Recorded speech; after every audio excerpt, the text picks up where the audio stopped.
Hello, my name's Jack Chesher. I'm the founder of Living London History. London has been the setting for all sorts of world-changing moments over the centuries, political, cultural and sporting events. And the history of those events is often hidden in plain sight around the city today.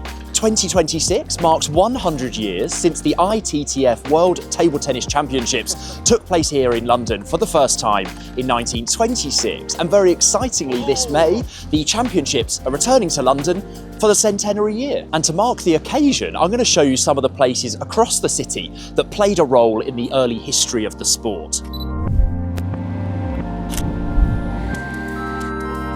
This office building behind me on Farringdon Road in the City of London stands on the site of what was once a magnificent Victorian building called Memorial Hall. In December 1926, Memorial Hall was the venue for the very first World Table Tennis Championships after the forming of the International Table Tennis Federation that same year. Temporary stands were installed to accommodate hundreds of spectators, and diplomats gathered beforehand for the draw. The championships cost about £352 to put on, which is only roughly £19,000 today. Every gold medal that first year was won by one country, and that was Hungary. Roland Jacobi and Maria Medunjansky became the first world singles champions, and the Swaithling Cup was presented for the first time. The cup was presented by Lord Swaithling in honour of his wife, Lady Swaithling, and that cup is still presented to the men's champion team to this day.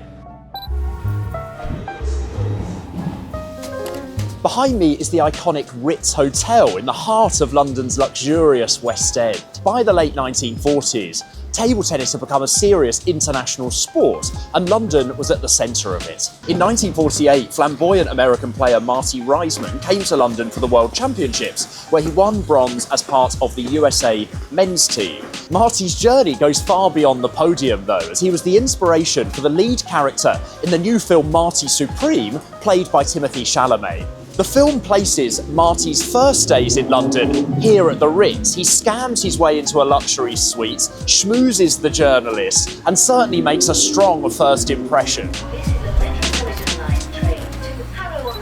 Behind me is a block of flats that was built in the late 1980s on the site of the Herger Lawn Tennis Club. This is where a young Fred Perry, the lawn tennis legend, trained as a youngster in the late 1920s. Many people don't know that he was in fact also a World Championship table tennis player. On the 6th of December 1926, this is where the first match for the Table Tennis World Championships took place between England and India. So the first ball of the first ever match of a Table Tennis World Championships was hit here, and it was the only match ever played on this site, so it's one of the quieter but most important sites in the sport's history.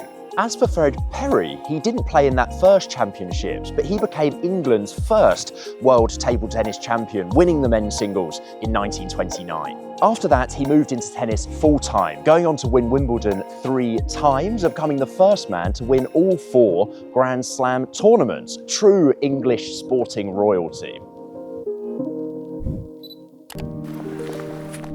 Behind me, you can see a rather ornate tower, which today sits at the heart of the Imperial College campus, but is all that remains of a Victorian building called the Imperial Institute. The Imperial Institute hosted some of the team events and early rounds for the 1935 World Championships and had room for 3,000 spectators, showing just how much the sport had grown since 1926. So I'm now outside the world-famous Royal Albert Hall. The building itself dates from 1871, built as a tribute to Prince Albert, Queen Victoria's husband, whose memorial you can see just on the other side of the road in Kensington Gardens. And it's best known over the years for hosting concerts, really. So it's hosted the BBC Proms every year since 1941, but it's also hosted a series of quirkier events. In 1909, it hosted an indoor marathon. In 1930, a séance was held here for the recently deceased author of Sherlock Holmes, Sir Arthur Conan Doyle. In 1891, it hosted the UK's first ever sci-fi convention, and in 1938, it hosted the ITTF World Table Tennis Championships. There was room for 6,000 spectators, and to fill it, the organisers printed posters and handbills which were distributed across the city. This beautiful townhouse behind me here, 28 Kensington Court, was once the family home of Ivor Montagu, who was a table tennis player, but also the man considered the founding father of the International Table Tennis Federation.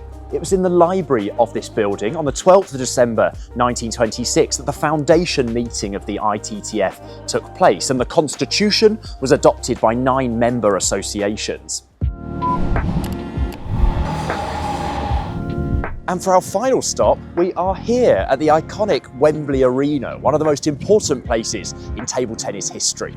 It's of course played host to many important events, such as the Beatles' final UK appearance on their final tour in 1966, the Summer Olympics in 1948, and it was also the venue for the ITTF's World Championships Table Tennis Finals in 1935, 1938, 1948 and 1954. Some of the sport's greatest players have competed here, such as Victor Barner, Richard Bergman and Angelica Rosianu. And in 1954 it was the stage for the only time in history that we've had an all-English World Championships final. Twin sisters Diane and Rosalind Rowe defeated Anne Hayden and Kathleen Best. Not a bad way for the gold medalists to celebrate their 21st birthdays. By the 1950s, the championships have become less Eurocentric and become a truly global event, welcoming players from all over the world.